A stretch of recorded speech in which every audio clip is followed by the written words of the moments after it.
manifestation.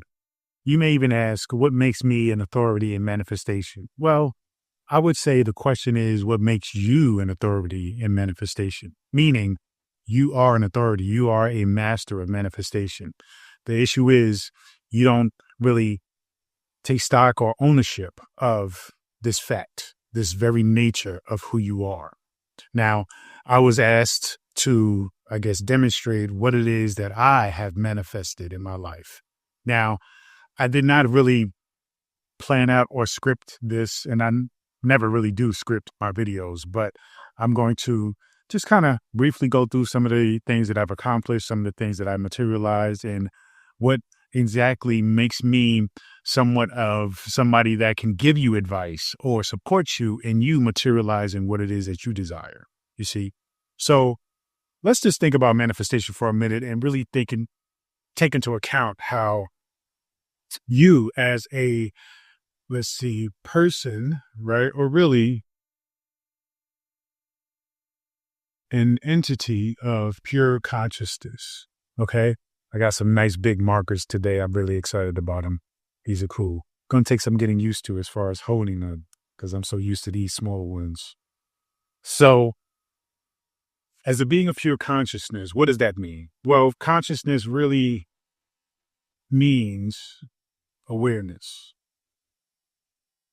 Okay. Now, how's it different from, say, animals like a dog or a cat or a bird, right? Well, the difference between those animals and you is that you are aware of your existence. Now, we can debate whether or not a dog and a cat is aware of themselves, but we know that they are aware of, say, stimulation, right? They're aware of rewards, punishment, treats, food, right? Maybe even tricks, things of that nature, but they are not aware of themselves, right? That's why the statement, I am that I am, is so significant. It represents your consciousness being able to be self-aware and then claim what it desires, what you desire, right? This is what that statement represents. So as you get into manifestation, what I want you to think about is the fact that you are consciousness and you are an expression, or what I like to say, a spark of what I call grand consciousness, right? Which we often call God, okay? Or many of us now call it the universe. Not really any difference in what you call it, why you call it doesn't really matter. But I want you to understand that you are of that, just like everything is. And so, if you are created by God, then you are essentially, you are God, okay? God create by God, or God by God. You are created by God. It's almost like I am that I am. Okay. It's like God stating that it is you. All right. Let me not go too far and too deep into this, but I want you to understand this as understanding that if God is a creator, the creator, and you are created by God, then that makes you a creator, meaning you are God. All right. So this is how we really get into and really think about manifestation differently, because most people think of manifestation as them, say you, asking the universe for something, right? We often call it co-creation, which in fact it isn't. It's not co-creation. Why? Because you are not separate from God. You are not separate from the universe. You are, in fact, if you were to say, this is the universe, and this is you. Okay. You are the universe. You are within the universe. You see? So it's important to recognize your place in the universe is important because you are essentially the center of the universe, living as you. You are God essentially living as you. So, all right, let's get into me. Because somebody asked, what have you manifested? Now, there are a lot of things I can get into as far as what I've manifested. And the trick with that is identifying what of those things are of interest to you. What exactly did I manifest that will validate to you that I am somebody who can teach and bring light to you about your own ability to materialize and manifest? Sometimes people say, oh, what's the greatest thing you've materialized and manifested? Most times people say they're kids. There's nothing wrong with that. My kids are, in fact, one of the proudest things that I've been a part of as far as bringing them into and bringing them here in this physical realm. Now, but that's not probably what you're talking about. So when it comes to manifestation, let's get into categories first, right? Because that's very important. Let's categorize the main things people really want to learn about in life, right? Which is, let's say, the most important one is health. Let's say next one after that is maybe love, relationships. We can go into money. All right. Since I mentioned my children, let's get into parenting. Let's get into, because education is a big one. Okay. So let's get into these topics here, because I'm sure you can relate to desiring something in this topic, right? In one of these topics, and you probably will think, okay, well, if he can accomplish this in this topic, then therefore he's somebody that I can trust as far as giving me not the exact blueprint, right? It's not about you listening to me as your only means of education and support when it comes to manifestation, but to recognize that you can trust me, right? One, because my intention is pure. Like, I really want you to be and dial in to align with the future version of yourself that you desire and know yourself to be. So this part is really not something I enjoy because I don't like really talking about myself. I don't find myself to be interesting, even though when I say that, people look at me like I'm crazy because they're like, no, you're very interesting. Now, I'm interested in life. I'm interested in things. I'm interested, of course, in metaphysics and spirituality. I'm interested in the process of, philosophy and thinking about life. I'm interested in evolving and getting better at these things, right? And that's part of what makes you good at it is you don't really get to this point of, boom, I'm good at it, therefore I don't need to learn anymore. Being good at something means that you acknowledge that you don't know everything and that you're seeking to gain knowledge on that thing. Anyway, all right, let's start with health. What makes the authority in manifestation when it comes to health? There's probably too much, space to write manifestation on there, and it's probably not necessary because you know what we're talking about. Now, with health, what things have I manifested? Well, I'm almost 50 right now, 50 years old. Okay.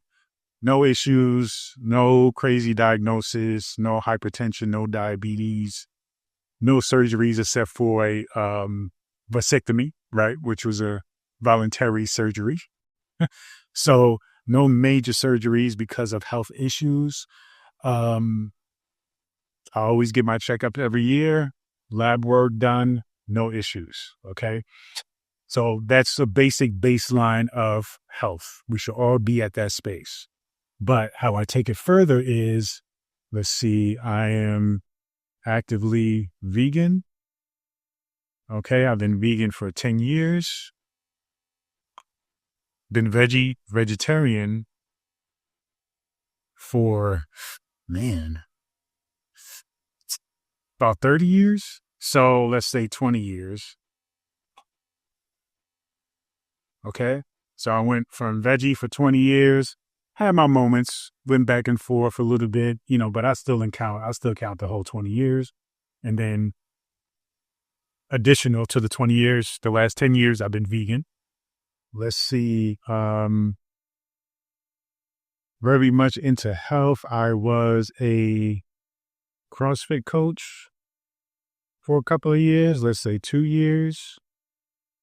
Now I am actively growing in the field of marathon running. Okay. And I run for an average about 10 miles. Let's see, 10 miles, about at least 3 times a week. Okay. And I wake up, this is important. I wake up at 4 a.m. to do so. So this is where I'm at health wise. Now, when it comes to even the veganism, I am leaning toward going whole plant based, right? Whole plants. So meaning, things that are minimally processed. Now I had my moments. I'm not fully there. I'm probably like, I want to say about 70%, whole plant based. And, sometimes I go raw. I do juicing every morning. The past few weeks has been a little bit shaky, but this is me when it comes to my health. Okay. This is what I've materialized and manifested when it comes to health. My weight right now, the heaviest I ever was, I think it was 220.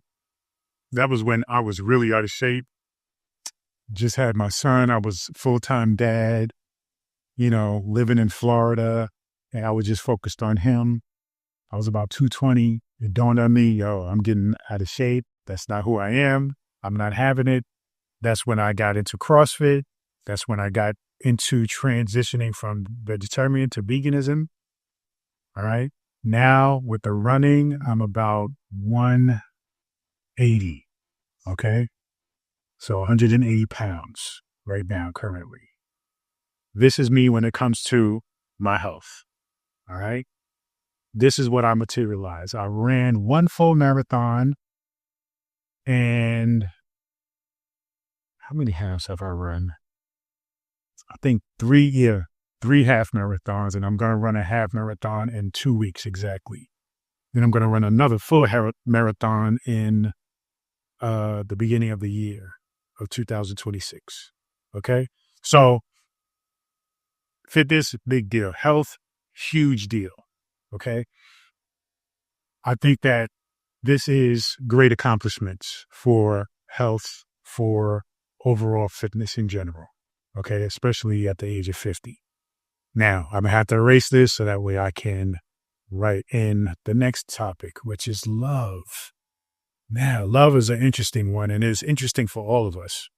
Been through some serious hurdles when it comes to love.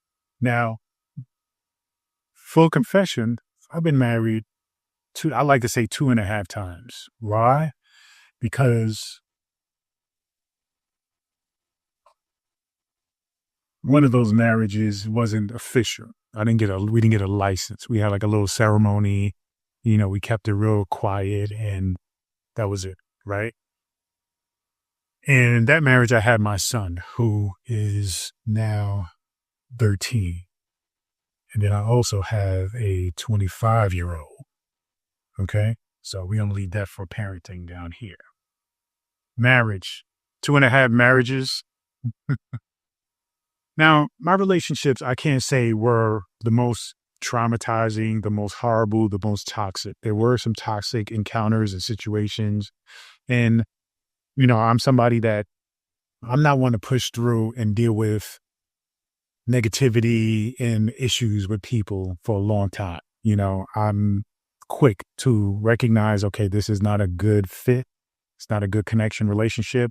Therefore, we got to go our separate ways, or I'm going to go my separate way. Okay. So nevertheless, those relationships, they didn't really last long because, it seems like for a lot of us, especially as we get further into a relationship or even into a marriage, something changes within us. And I've recognized that within myself. So one of the things, though, I noticed about myself in love and relationships was that I'm really quick to take accountability for myself, responsibility for what's happened, and see my role, how I showed up, how I could have done things different, how I didn't acknowledge the red flags. And the red flags isn't really about me saying something is wrong with that person.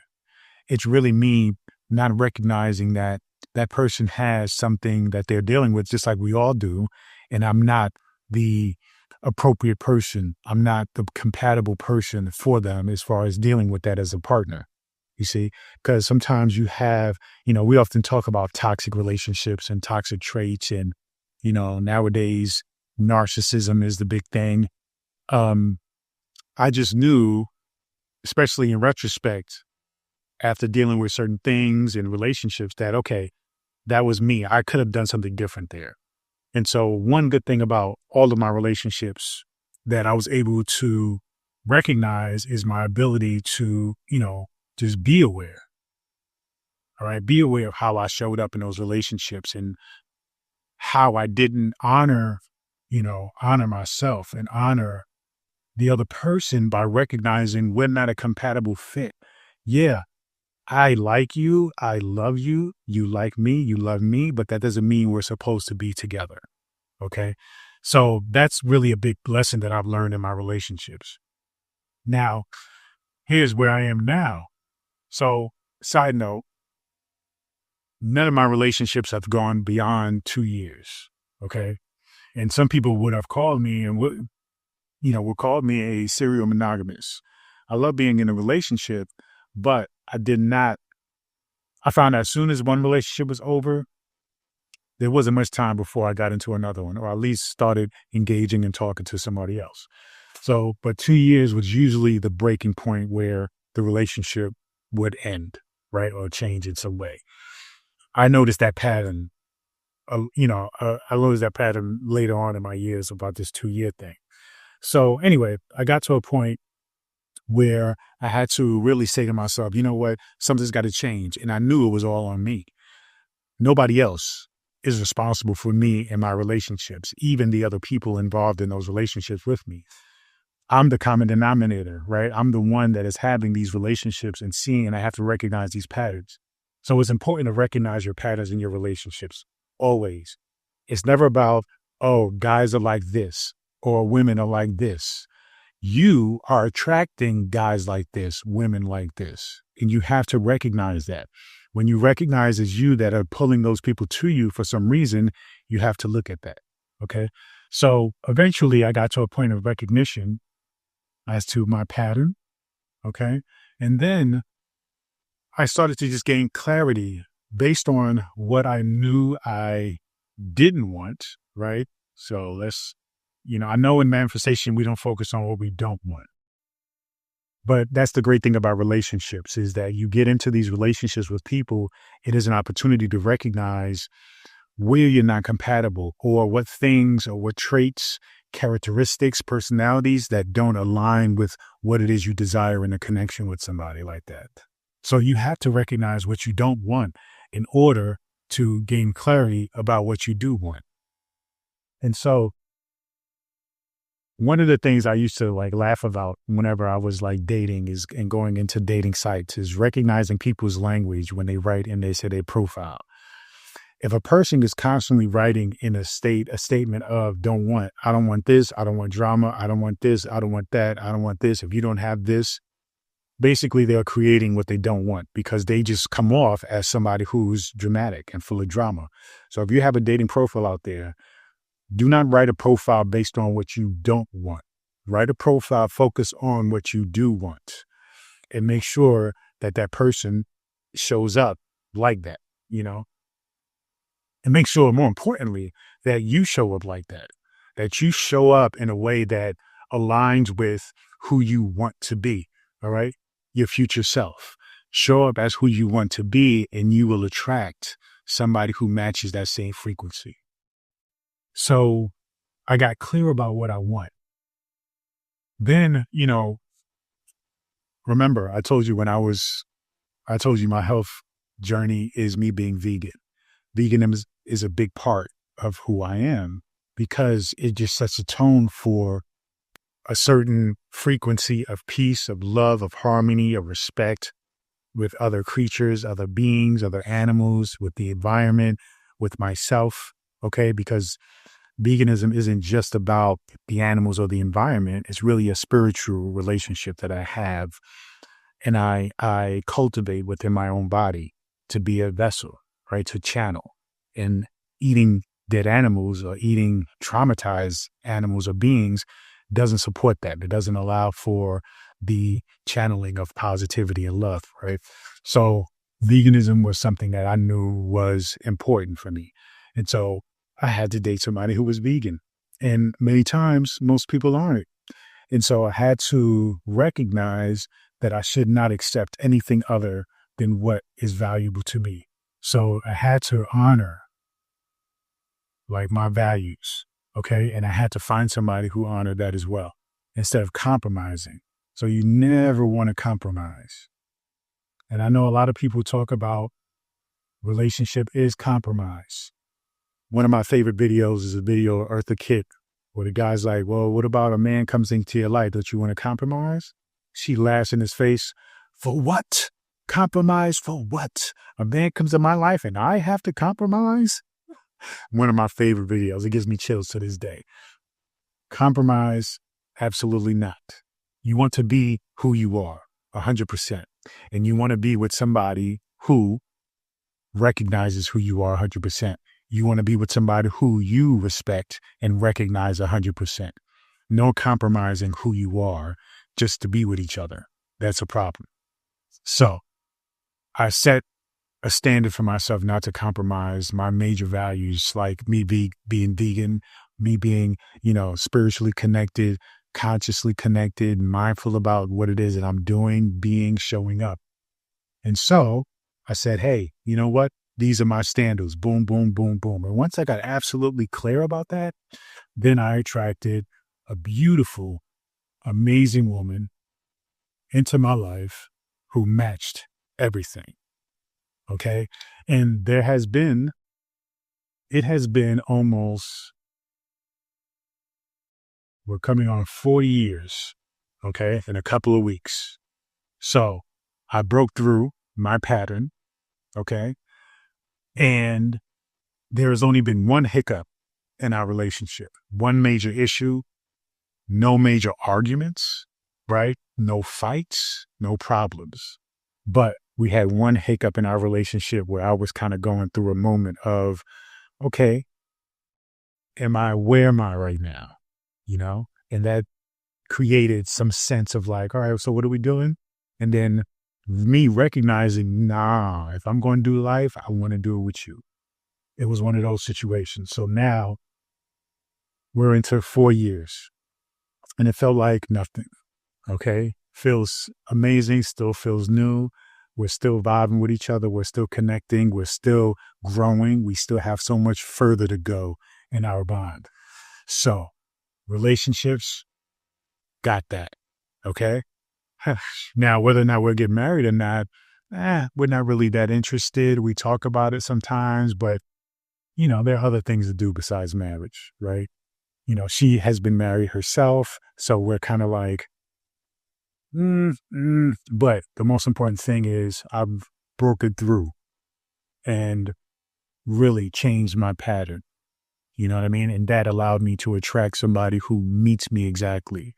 Vegan, plant-based, into health, into spirituality. I can have a conversation with her, somebody who challenges me in a way that both is direct, sometimes uncomfortable, but who I am is I try to recognize, okay, what is she really trying to tell me here? And then we have a conversation, right? Or she just simply just listen to me and then we'll just talk about it. And then she'll say how she feels. I say how we feel and we just move on. So great thing. All right. Now money, let's get into the money part, right? Because the money thing is one of the interesting things, right? We all want money. Now with money, I've had an interesting journey, interesting go when it comes to money and finances. I acknowledge myself to be somebody who is entrepreneurial. Now, have I had huge success with entrepreneurship? That's debatable, right? And I think most entrepreneurs really haven't had 100% success rate, 90% success rate. Usually it's like 20%. 20% success rate. But then whatever you're successful at, you take that and run with it. So the thing with entrepreneurship is that you're going to fail more than you succeed. And that is something that I also learned when it comes to health, also learned when it comes to love. You're going to be in more relationships that fail than the one that actually succeeds. So see a connection between all these things. So let's get into the money part and the parts where I felt the most successful. Now, when I lived in New York, it was always a hustle. It was always a grind. Then had my son moved down to Florida, there was a little bit of a shift and there was a little bit of differences in opportunities. So one of the major things that I did, what was great, is that I built, I built a tiny home on my family's property. Tiny house. Now, my intention was to live in this tiny house, but what dawned on me is that I could put it on an Airbnb. Okay. Now, when I did that, that created a nice source of income for me. And I was chilling. Only hassle was I had to clean up the Airbnb every time somebody checked in, making sure it was ready when somebody checked in. So when somebody checked out, I had to clean it up real quick, make sure it was ready for somebody to check in. I was pulling something like 150 a day from that. So, you do the math, right? A month, killing it. Then I sold the house, decided to do something different, sold the house for a good amount of money, decided, I was going to open up a smoothie business. So I started a smoothie business. Bad timing because it was around COVID, but I started a smoothie business. This was in Florida. And it was starting to build up. It was doing well. Okay. But because of COVID and because of not really understanding the dynamics of a brick and mortar business and how much savings you need to have, just really wasn't successful in that way because I wasn't prepared to foreshadow how long it would take to actually turn the profit that you need. So if you're thinking about doing a brick and mortar business, you need to have about 5 years of money back, saved up. Okay. And 5 years is a good number. It's maybe 2, 3, but 5 years is what you need to have to keep that business going until it picks up enough steam for people to actually, recognize and come there consistently and regularly. So those would be the two main businesses that I was the most successful at, that I take honor in. I learned a lot from doing the smoothie business. Now it's only completely about my brand, Dr. Abundant. Okay. Now with money, Dr. Abundant is my focus brand. That's my business. That talks about, that addresses and it covers the future self frequency, other books, coaching programs, things of that nature. Highly successful. And I'm on my way to creating millions. Okay. That's what I'm up to when it comes to money. This was a long path, and it is still, again, like all the other paths, it is still a path of recognizing that there is so much to know, so much to learn, so much unraveling, unfoldment happening here. All right. So with money, it's just a matter of continuing to move forward for me. Now, that is where my success lies. Again, we can talk about the books. I got about 15 books. Okay. Most of them are on Amazon. Future Self Frequency. This smaller version is on Amazon, but these are exclusively on my website. Amazon just takes too much of a profit. I'd rather have complete control, and I'm responsible for all the shipping and all that stuff, printing and all that stuff. So when people want to just write one book for their life, right? I've already written 15, and I got about 10 more in my head that I'm saving for another time. Right now, I decided to just focus exclusively on the Future Self Frequency education and courses and program. So that's that when it comes to money.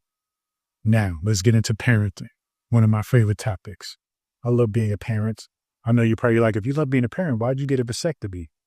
Well, I also love being free and having a life of my own, and I enjoyed life. And I think a big part of parenting is showing, right, your enjoyment for life, right? That's a part of it. As parents, we don't own our children. We are here to guide them through. So, my 25-year-old, she lives in New York, beautiful young lady. She's into fitness and she's also a artist. All right. She used to do tattoos. Now she's just portraits and fitness. Okay.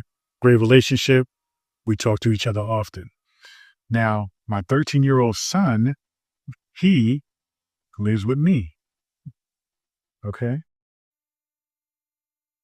And he's always lived with me. So I'm a full-time dad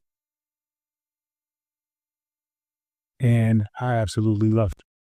Okay. Now he is 13, like I said. So if you have kids, if you have 13-year-old boys or had 13-year-old boys, you know, that's an interesting time. Very interesting. But I give them grace because I was there, right? I'm a man. I was 13 once. I remember it vividly. Okay. So with parenting is very interesting because first off, my focus as a parent was always making sure I create a space where my children are comfortable coming to me and communicating to me about anything and everything. I want my children to feel safe with me. I remember as a child the problems for myself, not so much for myself, but for my other, friends at my age group, that they struggled the most because they didn't have parents that they can talk to about anything. And so they would talk to other regular people, particularly people our age who don't know anything about the particular topic at hand. We don't have any experience.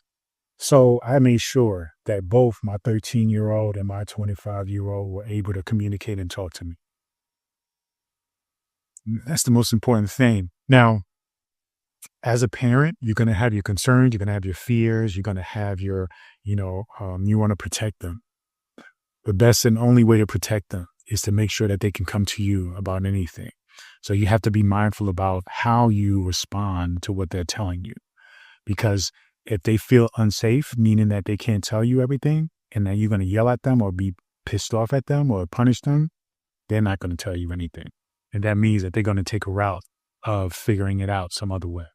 So when it comes to parenting, I pride myself on being a parent, a single dad full time. That's a joy of mine. And, I have my two.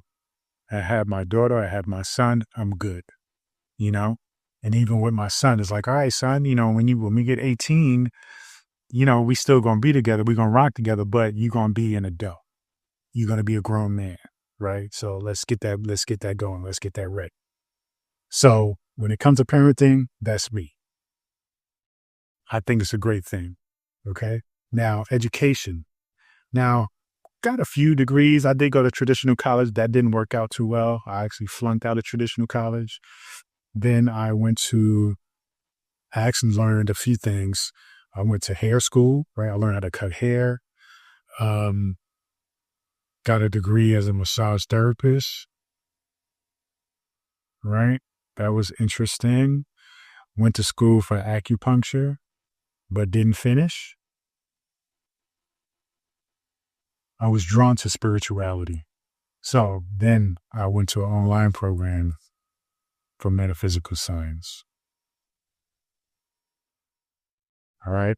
That's when I got my degree, my PhD in metaphysical science. Now, you may say, some people may already be looking.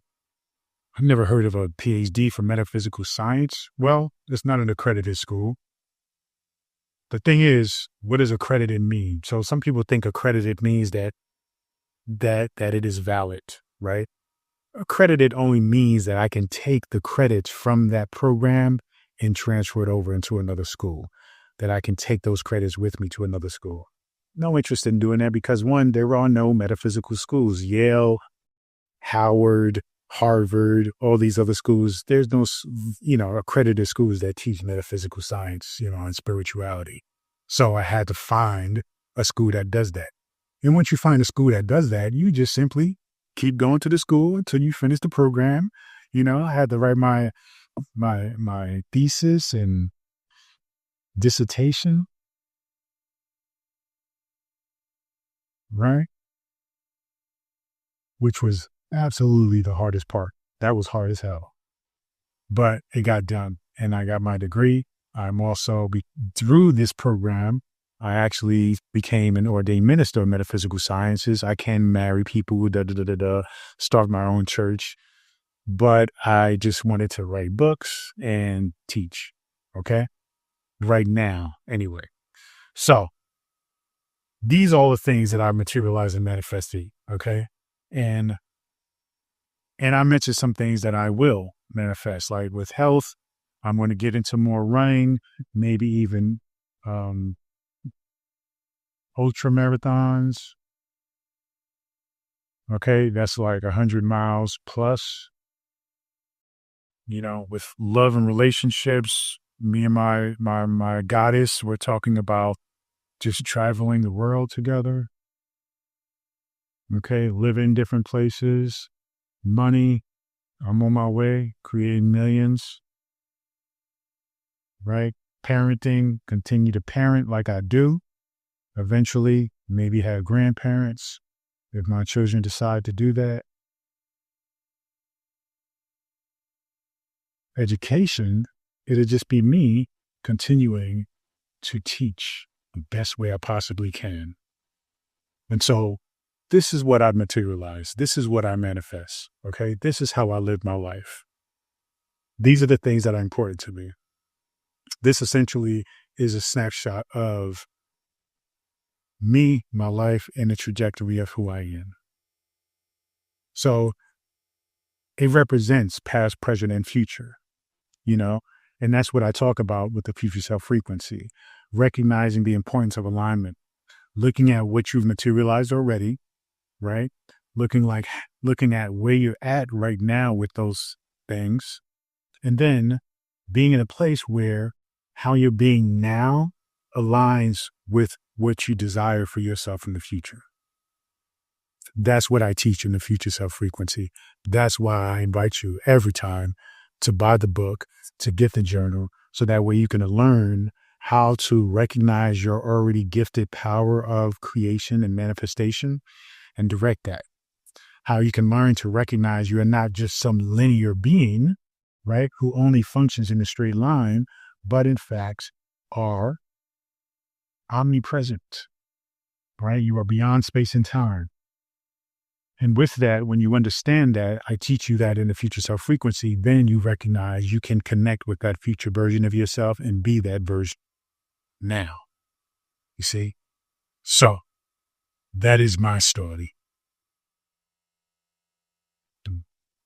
Now, like I said, I'm not one to really talk about myself. I love living life, but I don't like to feel like I'm bragging or I think that people find me that interesting. But when people ask, okay, what have you done or what are you or where you come from or what is this or what is that, I definitely like to answer the question and not avoid, because I feel like if you ask a question, it's something that I can provide you to support you along your journey. And that's all I want for you. I want you to figure out how you can actually direct the powers that are within you, that are you, toward creating the life that you desire, because that's essentially the life that you're supposed to live. All right. So make sure you go to futureselffrequency.com to pick up the books.